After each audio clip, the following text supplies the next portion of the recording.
योगेन चित्तस्य पदेन वाचां मलं शरीरस्य च वैद्यकेन योपाकरोत्तं प्रवरं मुनीनां पतंजलिं प्राञ्जलिरानतोऽस्मि। तो सांख्य ने कहा कि भैया ये पूरी जो सृष्टि बनी हुई है ये 25 तत्वों की बनी हुई है और उसमें का 25वां तत्व है ईश्वर। ठीक है, अभी उसमें नहीं जाएंगे हम। तो पतंजलि ने 26वां तत्व खड़ा किया, तो बोले ईश्वर। पतंजलि ने सांख्य में ईश्वर ऐड किया, तो इसलिए योग दर्शन को सेश्वर सांख्य भी कहा जाता है।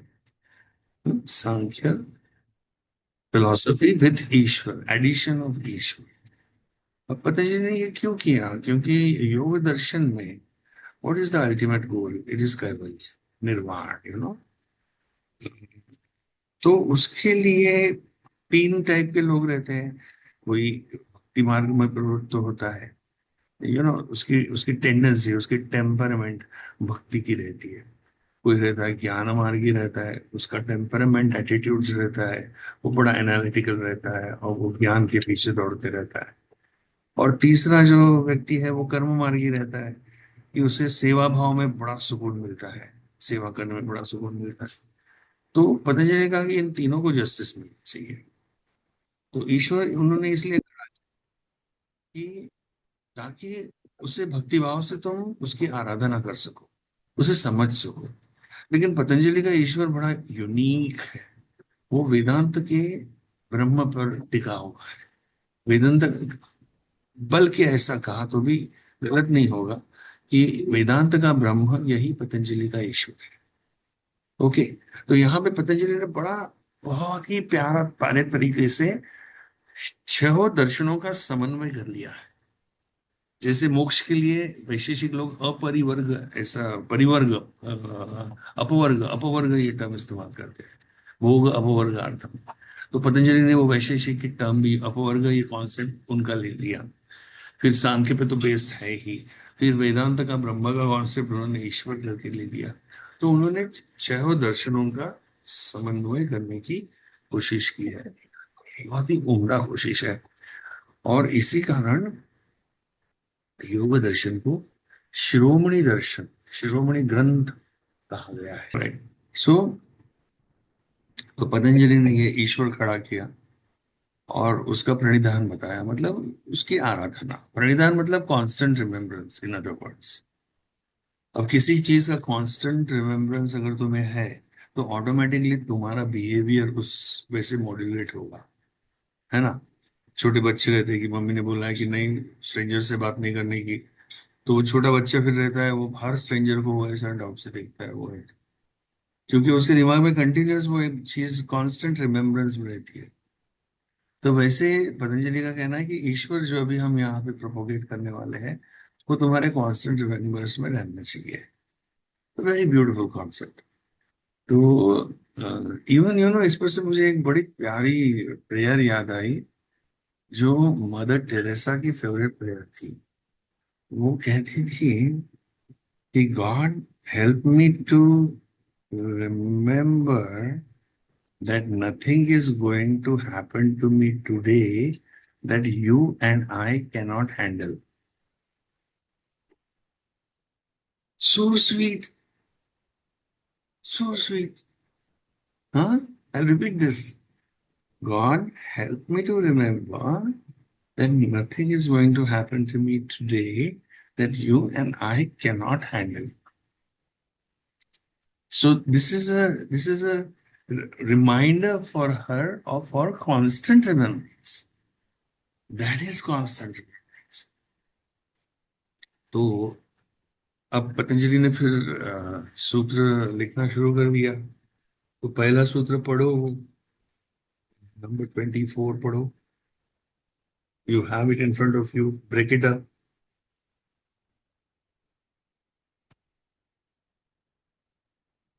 क्लेश, कर्म, विपाक, आशय,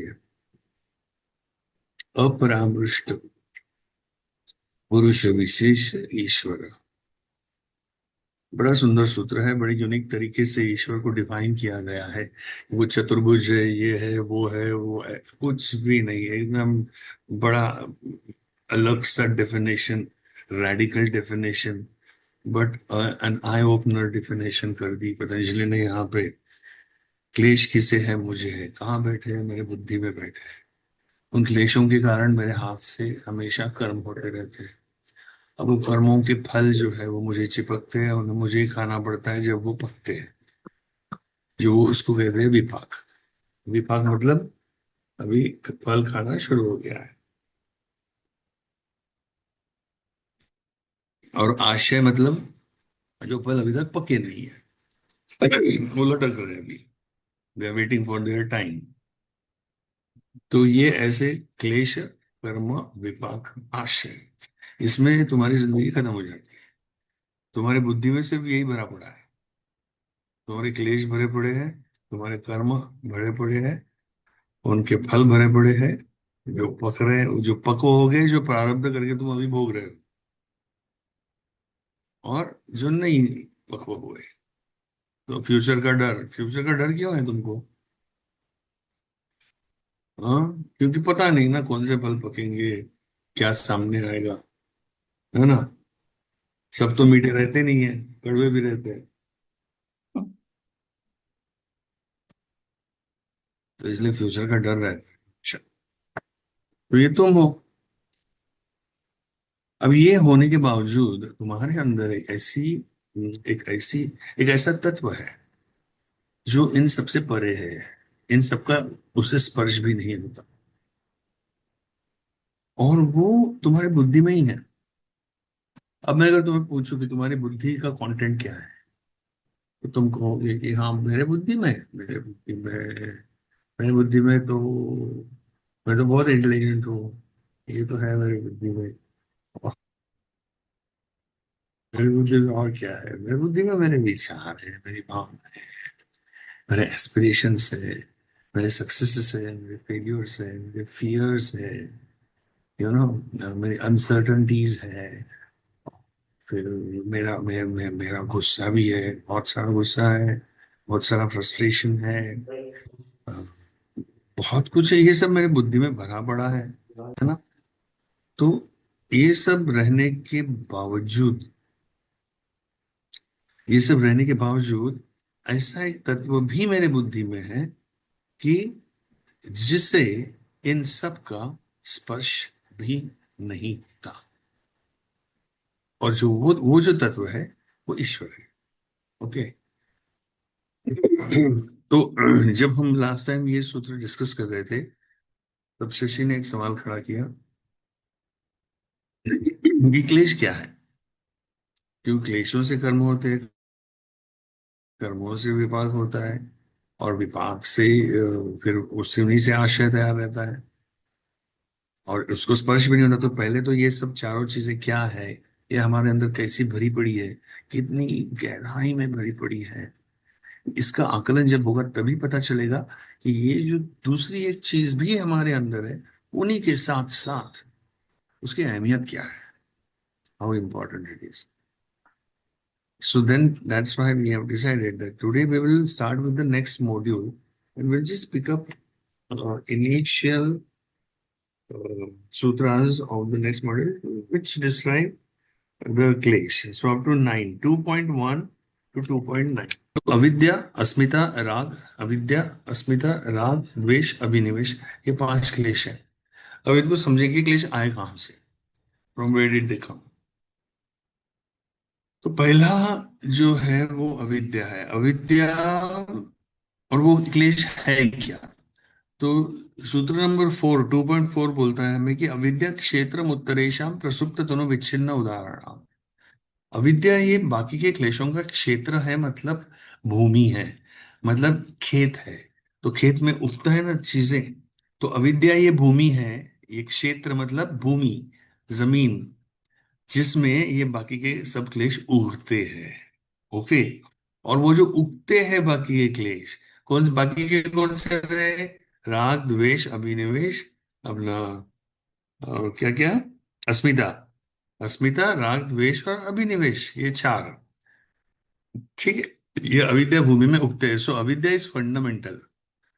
अब अविद्या तुम्हारी बुद्धि जो है, इसको समझो हाँ अच्छे से। तुम्हारी बुद्धि जो है वो अविद्याग्रस्त है। तुम्हारा जन्म ही उसी के कारण होता है। तुम्हारी बुद्धि अविद्याग्रस्त है, इसलिए तुम्हारा जन्म हुआ है, ताकि ये और एक चांस मिल गया, और एक विंडो खुल गई एक बार, कि तुम वो अविद्या के को निकाल कर बुद्धि में से विद्यामान, विद्याशील हो जाओ। और ये अविद्या से ये बाकी के चार क्लेश उत्पन्न होते हैं। जैसे तुम्हारा जन्म हो गया, तुम अविद्या के साथ जन्म लेते हो। Okay, it's inbuilt in you. और जैसे तुम जन्म लेते हो, तो ये बाकी के चार एक्टिव हो जाते हैं, ये उगने लगते हैं तुम्हारे अंदर। और इनके चार स्टेजेस रहते हैं। प्रसुप्त मतलब सोए हुए, मौके की तलाश में, सही समय के इंतजार में। और दूसरा प्रसुप्त, उसको प्रसुप्त बोलते हैं। तनु, तनु मतलब वो कमजोर हो गए हैं, मतलब उगने की उनमें ताकत नहीं है, पड़े हैं। ओके, जैसे बीज, कुछ बीज है जो नहीं उग पाते, उनमें कुछ फॉल्ट है, डिफॉल्ट है, तो कंप्लीट नहीं है, सड़े हुए हैं, गले हुए हैं, वो बीज उगने नहीं वाले, वो तनु है। विच्छिन्न है। विच्छिन्न और एक स्टेट है, कि जहां पे भूमि में एक आम का बीज है और एक नारियल का बीज है, समझो। दोनों एक ही जगह में पड़े हैं और दोनों को बाहर निकलना है, तो उनका आपस में एक झगड़ा चल रहा है। विच्छिन्न, उसको विच्छिन्न स्टेट बोलते हैं। जैसे अंदर तुम्हारे अंदर अभी तुमने डाइटिंग शुरू कर दी है, तुमको एकदम अच्छा वो सब 10 साल पहले के कपड़े पहनने के हैं, तो इसलिए तुमने डाइटिंग शुरू कर दी। और फिर शाम हो गई, एक दिन सब दोस्त वगैरह आ गए, बोले चलो घूमने जाते हैं, और तुम चले गए वो बर्गर किंग, वो बर्गर या सबवे में चले गए, सबवे में। और सबवे में चले गए सब दोस्त, और तुमने तो तय वो दोस्तों को तो कुछ भी खाने दो, तुमने तो पहले से बोले मैं नहीं खाऊंगी, मैं नहीं खाऊंगा, तुम लोग खाओ, तुमको जो खाना है। और फिर वहां पे वो बर्गर सब फुटलॉन्ग वगैरह आने लगे, और फिर अंदर तुम्हारे झगड़ा शुरू हो गया। एक वासना कह रही है कि खा ले, आज के दिन खा ले सिर्फ, फिर कल से नहीं, हाँ कल से प्रॉमिस नहीं। और दूसरी वासना बोल रही है कि नो बाबा, हाँ ये सब हो गया ना नाटक चालू, हाँ मैंने पहले ही बोला था मत जा उनके साथ, तो मत खा मत खा। और ये फिर, तो ये विच्छिन्न अवस्था है, कि जब दो वासना है, ऑपोजिट वासना है, जब काम करते रहती है, वो विच्छिन्न अवस्था में रहती है। तो और एक बड़ा मजेदार उदाहरण व्यास जी ने दिया हुआ है विच्छिन्न का, और एक उदाहरण, कि एक चीज सामने है, तुम उसका उपभोग कर रहे हो, इसका मतलब ये नहीं कि जो दूसरी उसी के जाति की सामने है, उसका तुम्हें उससे उसे भूल गए। मतलब वो भी एक विच्छिन्न अवस्था है वासनाओं की। यहाँ पे जो हमने एग्जाम्पल देखा वो बर्गर का, कि खा या मत खा, ये अपोजिट विरुद्ध वासना है, उनमें झगड़ा चल रहा है, बराबर। लेकिन जैसे एक एक उन्होंने उदाहरण दिया है कि देवदत्त, व्यास जी ने उदाहरण दिया है कि देवदत्त वासुकी से भी प्यार करता है, और एक एक्स एक्स लड़की से भी प्यार करता है, वाई लड़की से भी प्यार करता है। तो जब वो वाई लड़की के साथ होता है, तो इसका मतलब ये नहीं कि उसका एक्स लड़की के साथ का प्रेम खत्म हो गया है, वो विच्छिन्न अवस्था में पड़ा हुआ है। तो ये सजातीय विच्छिन्न अवस्थाएं हो गई, समझ गए क्या? सजातीय विच्छिन्न अवस्थाएं हो गई है, कि दोनों। और वो जो पहला एग्जाम्पल हमने बर्गर का लिया, वो विजातीय विच्छिन्न अवस्था है। सी, योर क्लेश आर योर कॉग्निटिव शॉर्टकट्स, समझी क्या? ये तुम्हारे अभी आगे जाके और क्लैरिटी आएगी तुमको इनमें। They are your cognitive shortcuts. तो क्योंकि तुम्हारे रेफरेंस पॉइंट्स है वो इंस्टेंट। कॉग्निटिव शॉर्टकट्स मतलब जैसे रेडी रेकनर, इनकम टैक्स का रेडी रेकनर रहता है, देखो। कि हाँ क्या ब्रैकेट क्या है तुम्हारा, ये है क्या, चल रेडी में देखा, हाँ इतना टैक्स है, सोचना नहीं पड़ता। वैसे क्लेश तुम्हारे रेडी रेकनर है। अच्छा ये घटना हो गई, क्या ऐसा हुआ क्या, इंस्टेंटली तुम्हारी बुद्धि वो क्लेश का जो रेडी रेकनर उसको रेफर करती है, हाँ अच्छा हुआ है, अच्छा हुआ है। फिर ऐसा कुछ हो गया, इंस्टेंट रेडी रेकनर को रेफरेंस कर दिया, अच्छा हाँ नहीं बुरा हुआ है, तो अपना इंसल्ट हो गया, वे हम मेरा इंसल्ट कर दिया तूने। That is the job of that is what klesha do. Okay we will see, और क्लैरिटी आएगी अभी जैसा हम और इसके बारे में सोचेंगे, बात करेंगे। तो प्रसुप्त अवस्था क्लेशों की, तनु अवस्था, विच्छिन्न अवस्था, और उदार अवस्था। उदार मतलब वो जो झगड़ा चल रहा है कि वो फुटला खाओ या नहीं खाओ, खाओ या नहीं खाओ, इसमें से कौन जीतता है, कौन जीतता है, अक्सर खाओ जीतता है ना, है ना, अक्सर ऐसे झगड़े में। तो वो उदार हो गई वासना। तो जिन जिन वासनाओं पे अभी तुम काम हो रहा है, अभी अभी इस क्षण, वो उदार है। तो your vasanas also are going through these four stages। समझ गए क्या। जैसे एक छोटा बच्चा है, एकदम छोटा, उसको सेक्स के बारे में पता भी नहीं है, कुछ नहीं मालूम उसको सेक्स क्या होता है, जब तक कि वो प्यूबर्टी में नहीं आता। लेकिन उसके अंदर जो भी लिबिडो है, सेक्सुअल भावनाएं हैं, वो नहीं है, ये नहीं है, वो प्रसुप्त अवस्था में पड़ी है।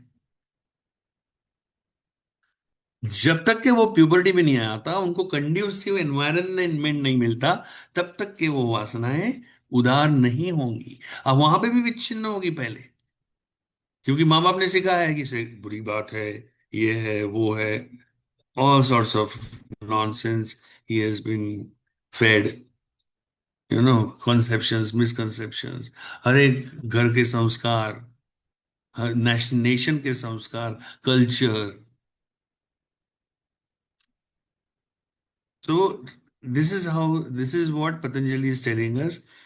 ये सब जो तुम्हारे अंदर, जो तुम्हारे वासनाएं हैं, जो क्लेशों के क्लेश उत्पन्न करते रहते हैं, जिसके कारण तुम्हारे कर्म होते रहते हैं, तो ये सब चार अवस्थाओं में रहती है, प्रसुप्त, तनु, विच्छिन्न और उदार। तो ये मत समझो कि जैसे एक शराबी है, वो शराबी ने बोल दिया कि मैंने दारू छोड़ दी, मैंने तो दारू छोड़ दी, अभी मेरे को दारू का नाम भी मत लो, अभी तुम मेरे सामने पियोगे तो मैं नहीं पीने वाला, दारू छोड़ दी। तो वो क्या बोल रहा है कि अभी ये तनु हो गई है उसकी वासना। तनु मतलब कमजोर, शराब पीने की उसकी वासना नपुंसक हो गई है, इम्पोटेंट हो गई है, खत्म हो गई है। अभी वो नहीं वापस सर ऊपर करेगी, ये उसका बिलीफ है। लेकिन फिर क्या होता है, अचानक घर वाले सब गांव चले जाते हैं, घर में कोई नहीं है, और वो सब सुबह उठ के सामने बालकनी में आता है तो सामने ही वाइन शॉप है उसके घर के। अब फिर उसका दिमाग वो जो जो संस्कार फिर से जग जाता है। इसका मतलब जो वो समझ रहा था कि वो वासना तनु हो गई, वो तनु नहीं थी, वो प्रसुप्त हो गई थी। और जैसी कंडीसिव सर्कमस्टांसेस मिले, तो वो वापस उदार होने लगी। You understand how this work. तो ये सूत्र है वो पहला, कि अविद्या क्षेत्र उत्तरेशम प्रसुप्त तनु विच्छिन्न उदाहरण। अब व्हाट इज अविद्या, दैट ही एक्सप्लेन्स। अनित्य, इसको ब्रेकअप करके बोल रहा हूं मैं, सूत्र नंबर 2.5। अनित्य, अशुचि, दुख, अनात्म सुख, जिससे, जो अनित्य है, जो अशुचि है, अनित्य, अशुचि, दुख, अनात्म, जो अनित्य है, जो अशुचि है, जो दुख है, जो अनात्म है, उसे ख्याति ही मतलब समझना। नित्य, शुचि, सुख और आत्मा समझना, ये अविद्या है। मतलब इन शॉर्ट, जो अनित्य है उसे नित्य समझना, जो अशुचि है उसे शुचि समझना, जो दुख देने वाला है उसे सुख समझना, और जो अनात्म है उसे आत्म समझना, ये अविद्या है। अब ऐसा क्या क्या है तुम्हारे लाइफ में, तुम देखो अपना। हाँ सोचो, इस ये क्लेश के बारे में हफ्ता भर सोचो अभी, हाँ? अभी अनित्य क्या क्या है तुम्हारे लाइफ में? लो, अगर सोचोगे तो सभी कुछ अनित्य है। क्या अनित्य है तुम्हारे लाइफ में? हाँ, तुम्हारे घर बार पैसा कपड़े, जो भी तुम्हारे पोजेशंस है, क्या वो परमानेंट है? Living, non living, organic, inorganic, जो भी तुम पजेस करते हो, ऐसा तुम सोचते हो, क्या वो नित्य है? क्या तुम्हारा शरीर भी नित्य है? क्या तुम्हारे कंडीशंस नित्य है? दिस टू शैल पास। क्या तुम हमेशा जवान रहने वाले हो? तो फिर ये सब नित्य है, ऐसा क्यों बर्ताव करते हो? जैसे कोई ये गया तो खत्म, जैसे टिपिकल टीनेजर लड़की, एक उसको सुबह एक मिरर में सफेद बाल दिख गया, माई लाइफ इज ओवर। एक पिंपल आ गई यहाँ पे, my life is over. This is अविद्या। एंड ये तो एक बच्ची का एग्जाम्पल दिया मैंने, ऐसे हमारे रोजाना के अनगिनत एग्जाम। इनफैक्ट हम अविद्या में, जो मैंने कहा, हाँ, हम अविद्या में ही जीते हैं। हम अविद्या में पैदा होते हैं। हमारे आसपास हमारे माँ बाप सब कोई अविद्या में जी रहा है। अविद्या के ही संस्कार प्रबल होते हैं, क्योंकि जो नित्य नहीं है उसे नित्य समझकर व्यवहार करो, यही सीख मिलती है बचपन से। और उसे समझना, क्योंकि वो सब यही वृत्तियां तैयार करती है।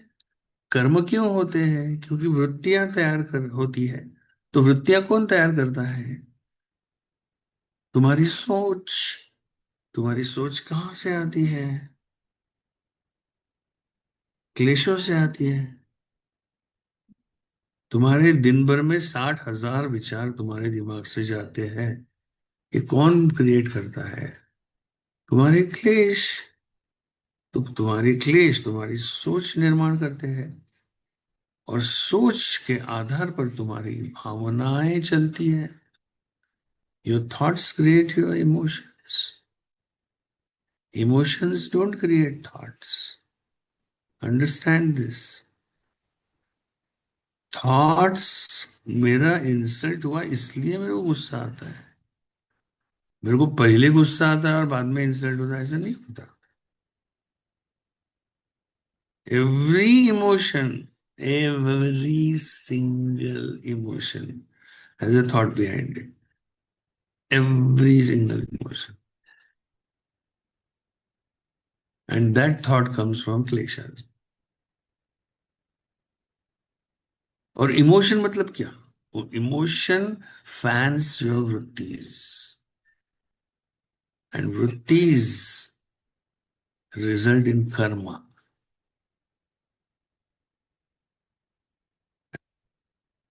results in fruits,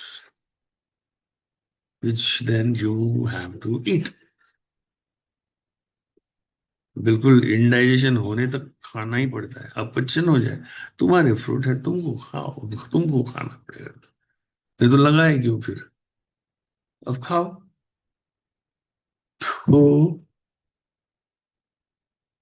जो अनित्य है उसे नित्य समझ के व्यवहार करना।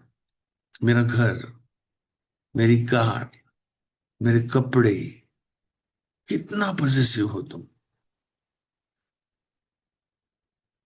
मेरा किचन, मेरी ये चीज, मेरी वो चीज, छोटी छोटी चीजों के बारे में कितना पॉसेसिव हो तुम। उसमें कौन सी नित्यता दिखाई देती है तुम्हें? जो अनित्य है उसे तुम नित्य समझकर व्यवहार करते हो, और वो तुम्हारे जहन में इतना गहरा बैठ जाता है, तुम्हारी सोच में, कि फिर तुम वो छोटी छोटी चीजें अगर घूम गई तो तुम इतना अपसेट हो जाते हो, कि मेरा जैसे एक लकी चार्म है समझो यहाँ, या मैंने एक ताबीज पहना है इधर यहाँ, और मैंने पूरा उस मेरा पूरा भरोसा उस पर डाल दिया है, वो ताबीज घूम गया। वो नित्य तो है ही नहीं, अनित्य ही है वो। लेकिन तुमने उसे नित्य करके ट्रीट किया है तो तुम डिस्टर्ब हो जाओगे। तो सोचो, everything in this universe is in a constant flux. तुमको ये बड़े बड़े डायलॉग मारने को बड़ा अच्छा लगता है, the only constant in the change is the only constant in this universe. ऐसा वो तुम बहुत सारे लोग थॉट्स ऐसे फेसबुक पे वगैरह बड़े बड़े डायलॉग आते हैं। अरे तुम खुद जी के देखो ना वैसा एक बार। हाँ, सर, जो अशुचि है। हाँ हाँ, बोलो। Sir you said emotions creates कौन पूछ रहा थॉट्स। है? Sir Sarika, Sarika. No no no no no no, thoughts create emotions, अच्छा, वही मैंने उल्टा लिख लिया था, not thoughts creates emotions. Emotions. अच्छा, ओके। तूने उल्टा लिखा। सी तो मैं इसका कंफ्यूज थी इसका सर। एक सीक्वेंस समझ समझ लो इसका। सुन सुन सुन, इसका हम्म। सीक्वेंस समझ लो सब लोग। Because hmm. Yoga sutras is psychology, yoga sutras is psychology, psychiatry, neuroscience, physics, quantum, everything is, Patanjali was all in one था वो। तो ये जो ये जो सीक्वेंस है ना सारिका, तुम्हारी जो बिलीफ सिस्टम है, जो क्लेश है, कोर क्लेशर्स, उनसे तुम्हारे थॉट्स निकलते हैं। Thoughts create emotions. Emotions prompt you to act. The very word emotion has got motion in it, you know. So they prompt you to act. And your actions create consequences. मतलब फल, कर्म के फल। ठीक है? Now listen to this. If you're not happy with your consequences, it means that there was some self-defeating action behind it. It means that there was some dysfunctional emotion behind it. It means that there was some self defeating thought behind it. It means that the belief from where it came was irrational. So, unless you change that irrational belief to rational belief, your thought is not going to change, emotion is not going to change, karma is not going to change, and the consequence is not going to change. It goes that deep. This is deep psychology. तुम किसी से कह देते हो कि अरे भाई तू क्या कर रहा है, ये this is wrong behaviour, don't do it. I am telling you with authority. हाँ, कोई बच्चा अगर मिसबिहेव कर रहा है तो उसको कोई अथॉरिटी के पास लेके जाते हो, प्रिंसिपल के पास या बड़े कोई बुजुर्ग के पास। आणि ओ काका जरा समझाओ इसको कुछ। फिर काका बोलते हैं बेटा ये अच्छी बात नहीं है, आगे जाके इससे तकलीफ होगी। It's all nonsense. कुछ असर नहीं होने वाला बच्चे पे या तुम पे, फॉर दैट मैटर। तुम काउंसलिंग को जाओ ना, कितने काउंसलिंग सक्सेसफुल होते हैं। I am a certified counsellor and psychotherapist. I have practiced for many years psychotherapy and counseling. Then finally I gave up. I stopped because nobody wants to change. That's a joke. Okay. No, we do change, of course, with you. But this is the point. समझा क्या Sarika? This is the ये sequence ख्याल में रखो तुम। Belief, rational or irrational, that will create thoughts. Self-aggrandizing or self-defeating, that will create emotions. Functional or dysfunctional, that will create karmas, actions, your actions. Functional or dysfunctional, that will create consequences, happy or suffering. समझ गई? So yes the sir. onus is totally on us. Patanjali ने पूरा onus तुम्हारे ऊपर डाला हुआ है। There is no escape. हम्म? तो जो ये पहला कि जो अनित्य है उसे नित्य मान के तुम, तो अभी तुम जरा दिन भर सोचो इस एक चीज के बारे में, ये टेनेट्स जो आज अभी अविद्या के हम आज दिन भर सोचो कि ये जो मैं अपसेट हो रहा हूँ, ये अरे ऐसा हो रहा है, ये परमानेंट है क्या? ये टेम्पररी है। अगर टेम्पररी है तो मैं इतना अपसेट क्यों हो रहा हूं फिर? कल तो रहने नहीं वाला ये सिचुएशन या जो भी है। समझ गए क्या? कि अनित्य और नित्य का भेद करना। फिर अशुचि और शुचि, जो अशुचि है उसे शुचि मानते हो। इसके भी अनगिनत एग्जाम्पल्स है, अभी तुम सोचो इसके बारे में, मैं एक दो दूंगा तुमको। हम्म।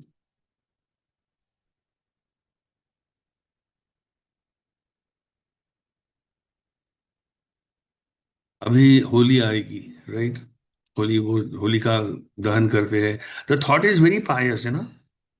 ये जो भी बुराई है ये उसे जला दो। लेकिन उसी वक्त क्या क्या होगा? बहुत सारा नशा होगा, राड़े होंगे, सब तो ये शुचि के नाम पे तो अशुचि ज्यादा चलती है। सर व्हाट इज सुची? गणेश, शुचि पवित्रता, पायस, पाइटी। शुचि मीन्स पाइटी, पाइटी। अभी गणेश, गणेश पूजन, गणेशोत्सव, गणपति जब आते हैं तो वो डीजे बजाना, वो म्यूजिक, और वहां पे वो सब आइटम सॉन्ग्स चलाना, और फिर वो एक्ट्रेस लोग आती है सुपारी लेके। हाँ, वो गणपति के सामने। हाँ, गणपति के सामने तुम वाजले की बारह आनी ये सब गाने पे तुम लावणी और ये सब करते हो, तो उसमें कौन सी क्या शुचि रही, तुम बताओ मेरे को। मैं उज्जैन गया था, महाकाल, इतनी सुंदर पिंड है वहां पे, बड़ा प्यार। लेकिन वो अंदर गाभारे में, सैंक्टम सैंक्टोरम में, there were four pandas with four couples, young couples थे, वो उस अभिषेक करने करने आए थे। और वो चारों कपल का वहाँ अभिषेक चल रहा था। एंड बिलीव मी, वो पंडों के बीच में कंपटीशन लगी थी कि किसका आवाज ज्यादा ऊंचा। And it was a cacophony of sound. Do you believe for a moment कि वहां पे वो भोलेनाथ बैठा होगा? वो तो इसलिए तो भाग गया वो हिमालय में तुम्हारे कारण। All gods have left temples, they don't live there anymore because of this madness. Who's gonna stay there? Trimbakeshwar में गया था, नासिक, भेड़ बकरियों जैसा वो गार्ड तुमको डंडा लेके आगे भगाता है, ये चलो चलो चलो। Not even 5 seconds you can look at that Darshan. What kind of piety you find in this? कौन सी पाइटी मिलती है तुमको, क्या पवित्रता मिलती है? हमारे घर में जब पुराने टाइम पे होता था, मेरे दादा वगैरह जो थे, तो वो उनको, उनके घर में उनका सोला रहता था। सोले में सोलह, पता समझते हो ना? वो 16 निस्तक थे। मतलब उनको, उनकी सब होने तक किसी ने पूजा, उनकी पूजा होने तक किसी ने उनको छूना नहीं, उनको डिस्टर्ब नहीं करना। ए, अण्णाची पूजा चालू है, ए बाकी सब घर वाले एकदम। what kind of piety is that when you are imposing things on other people? और यहाँ पे तो तू आत्मा की बात करता है ना, जो कि जिसे कोई अपवित्र नहीं कर सकता, ये तुम जानता है, और तू बोलता है कि किसी ने तेरे को छू लिया तो तू अपवित्र हो गया। So all the misconceptions about piety, sanctity, religion, they come in avidya.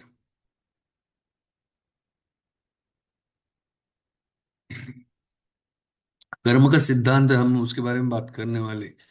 वो आदमी मर गया ना तो खत्म हो गया, वो चला गया दूसरी जर्नी पे। और तुम 10वें 12वें दिन जो तुम श्राद्ध कर रहे हो ना, जो भी कर रहे हो तुम, पूजा भी है जो भी करते हो, तुम्हारी पूजा करने से उसको अच्छी गति मिलेगी, ऑल टोटल नॉनसेंस एंड हम्बग। इसको शास्त्र में कहीं भी आधार नहीं है। उससे सिर्फ एक होगा कि तुम्हारे मन पे अच्छे संस्कार होंगे।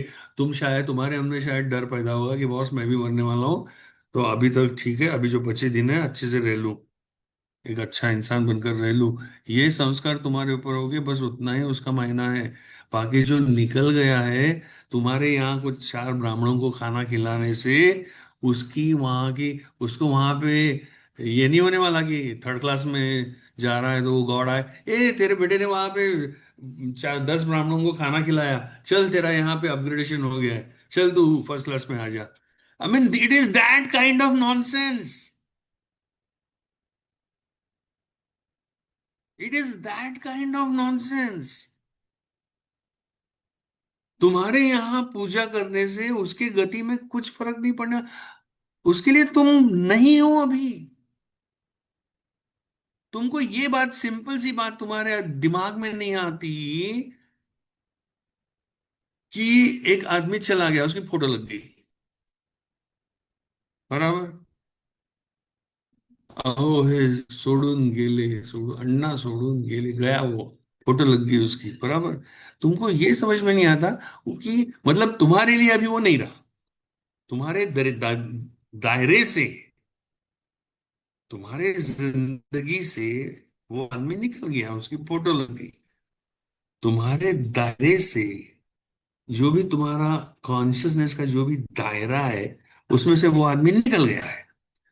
लेकिन तुम ये नहीं समझते कि उसके दायरे से तुम निकल गए हो।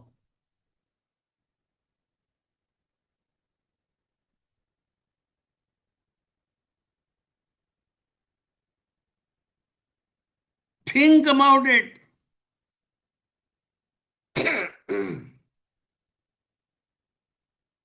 This is a very profound statement I made just now.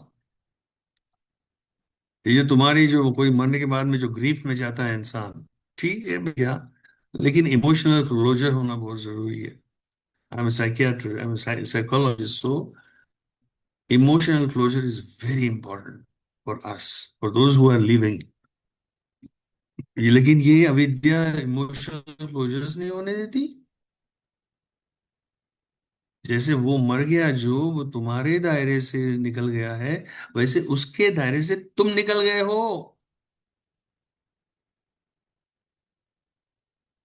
तो ये तुम्हारा सोचना कि मग तो काय विचार करत असेल, त्याला माझी आठवण येत असेल, का कोई आठवण विठवण कुछ नहीं, तुम है ही नहीं उसके लिए अभी, खत्म हो गए तुम।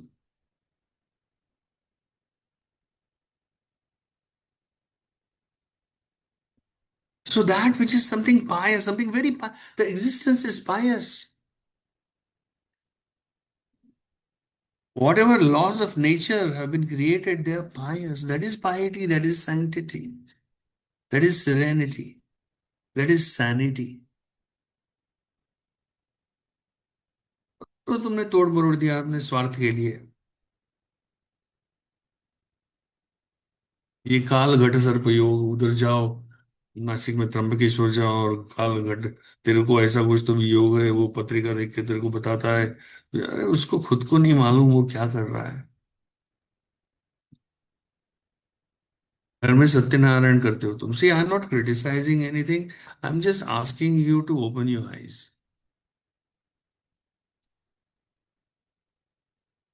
तुम घर में सत्यनारायण करते हो तो एक्चुअली एग्जैक्टली क्या होता है? क्या होता है? कुछ नहीं होता। वो जो ब्राह्मण जिसको तुम अपॉइंट करते हो, उसको पैसे, उसकी रोजी रोटी चलती है बस। वो तुमने एक अच्छा काम किया कि उसको उसको उसकी आमदनी उसको मिल गई। उसको उसको भी बेचारे को क्या करेगा वो? उसका प्रोफेशन है वो सीखा ही वो है, तो दूसरा काम उसको आता नहीं है। तो तुमने उसको जॉब दिया, ये एक अच्छा काम तुमने किया। और तुम्हारे अंदर जो एक अच्छा संस्कार हो गया, अविद्या के कारण अच्छा संस्कार हुआ है, कि आज मैंने सत्यनारायण है मेरे घर में, तो आज के दिन फिर सब अच्छा रहेगा। तुम्हारा मूड अच्छा रखोगे तुम। सास बहू में बहुत झगड़ा होगा, तो भी उस दिन वो दोनों अच्छे से रहेगी। एक दूसरे को अगह के लगा, अगर तू बस, फिर वो बहू हमेशा जो सास को गाली देती है, वो अब बैठी है, आपके पैर दुखेंगे, ये होगा, मतलब क्यों? क्योंकि सत्यनारायण आज घर में है। फिर वो तुम प्रसाद खाओगे, बड़े भक्त, तो भक्ति का एक महापूर आ जाए तुम्हारे अंदर। सो बस that is the only benefit, that your the turmoil chitta, the negativities in you will for that moment, because of your misbelief, because of your andhashraddha of blind faith, you'll have some good impact, good effect, बस that is it। और वो ब्राह्मण को पैसे मिलेंगे, उसकी रोजी मिलेगी। बाकी वो वहां पे सत्यनारायण देव आने वाले हैं अदृश्य रूप से, या फिर तुमको दर्शन देंगे, ये सब ये सब नॉनसेंस है। तुम्हारे तुम्हारे हाँ, तुम्हारे वहम जो है उनमें बहुत ताकत होती है, तुम्हारे बिलीफ सिस्टम में बहुत ताकत है, और क्लेश तुम्हारे बिलीफ है। समझे क्या? तुम शिरडी जाते हो साईं बाबा पे, वहां पे तुम्हारा काम क्यों होता है? तो ये इसलिए नहीं होता कि शिरडी में तुम साईं बाबा बैठे हैं और वो तुम पे कृपा करते हैं, नहीं। तुम्हारी बिलीफ सिस्टम तुम पे कृपा करती है, क्योंकि तुम्हारी बिलीफ सिस्टम इतनी स्ट्रांग है कि तुम शिरडी जाते हो तो वो बिलीफ सिस्टम काम करने लगती है। एंड एवरीथिंग इज कनेक्टेड, सब कुछ कनेक्टेड है। तो तुम्हारे जो वो बिलीफ है, उससे कंड्यूसिव जो भी चीजें हैं वो होने लगती है, बिकॉज एवरीथिंग इज कनेक्टेड। और इसलिए तुम्हें वो रिजल्ट मिलता है जो तुम समझते हो कि शिरडी जाने से मिला। अगर उतना ही बिलीफ तुम्हारे घर में तुम रखो, घर के गार्डन में एक टेरेस में एक पत्थर लगा दो और वो पत्थर पे बिलीव कर दो उतना जितना शिरडी पे है, तो तुम्हारा काम घर बैठे बन जाएगा। The question is with in you, what is with in you. तो जो अशुचि है उसे शुचि मानना। हम्म। जो दुख देने वाला है, वो बर्गर खा के दुख, आगे जाके दुख मिलने वाला है, लेकिन तत्कालीन सुख के लिए मैं खा जाता हूं, ये अविद्या है। तुम तत्कालीन सुख के लिए, because we are all hedonistic creatures, hedonism है हम में, because because we live for instant, hedonism मतलब इंस्टेंट ग्रेटिफिकेशन, इंस्टेंट ग्रेटिफिकेशन। हम लोगों को सबको इंस्टेंट ग्रेटिफिकेशन चाहिए, फिर उससे दुख भी हो, आगे जाके कल दुख हो तो कल की कल देख लेंगे, अब भी ग्रेटिफिकेशन मिल रहा है ना, ले लो। दैट इज अविद्या। जो अनात्म है उसे, उसमें आत्म ढूंढना, ये इधर जाओ उधर जाओ, इस गुरु के पास जाओ उस गुरु के पास, पहले रविशंकर के पास जाओ नहीं जमा, सदगुरु के पास जाओ नहीं जमा, उधर ओशो के आश्रम में जाओ, घूमते रहो। किसके लिए? जो आत्मा यहाँ हृदय में बैठा है वो, उसके लिए। You understand? तो बस यहाँ हम लोग आज रुकेंगे, और इस पे ऊपर ये चार टेनेट्स के ऊपर आज दिन भर सोचो, दिन भर नहीं हफ्ता भर सोचो कि कौन सी अनित्य चीज है जिसे मैं नित्य मान रहा हूँ, कौन सी अशुचि चीज है, अंधश्रद्धा चीज है जिसको मैं श्रद्धा से कर रहा हूँ, और क्या कौन सी चीज है जो मुझे आगे जाके गारंटीड दुख देने वाली है, लेकिन फिर भी अभी तत्कालीन सुख के लिए मैं कर रहा हूँ, और कौन सी चीज है अनात्म है कि जो आत्मा नहीं है, लेकिन उसमें मेरा मेरा आत्मा समझ बैठा हूँ। कि जैसे छोटे बच्चे जब हम थे तो हमको कहानियां थी कि वो राजपुत्र का, वो जादूगर ने उसका आत्मा निकाल के उस पैरेट में डाल दिया, ऐसे सब बचपन में हम कहानियां सुनते थे। तुम्हारा आत्मा कहाँ है इसमें, ये चीज में वो चीज में, इधर है उधर है, कहाँ है? या तुम्हारे अंदर है? कहाँ ढूंढोगे उसको? आत्म साक्षात्कार कहाँ करोगे, अंदर या किसी के पास जाके? और किसी के पास जाके अगर हुआ तो भी वो तुम्हारे अंदर ही होने वाला, वो तो निमित्त होगा वहां जाना। So we'll stop here, okay? Sir, So think about this. बोलो शशि, बोलो sir, बोलो बोलो। yes, sir, sir. So, after reading all this, of course, being little bit aware, awareness है, but उस समय नहीं कर पाते हैं उस वो क्यों? Like suppose just for an example, like just sharing an experience. अभी कुछ दिनों से I'm getting a little द्वेष towards some situation, something. I am aware that ये temporary है, ये चला जाएगा, but उस समय क्यों नहीं कर पाते जबकि पता है टेम्पररी है, द्वेष और है। तुमने शो तुमने शोले शोले देखा है? शोले, शोले देखा है क्या? यस। हाँ ना, यस। शोले में गब्बर गब्बर सिंह का डायलॉग है कि गब्बर के ताप से तुम्हें सिर्फ एक ही आदमी बचा सकता है, खुद Gabbar. So no one can help you there. ॐ पूर्णमदः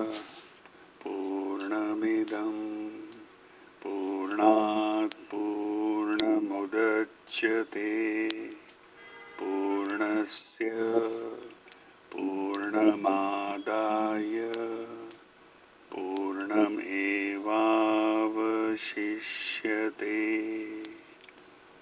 ॐ शान्ति शान्ति शान्ति।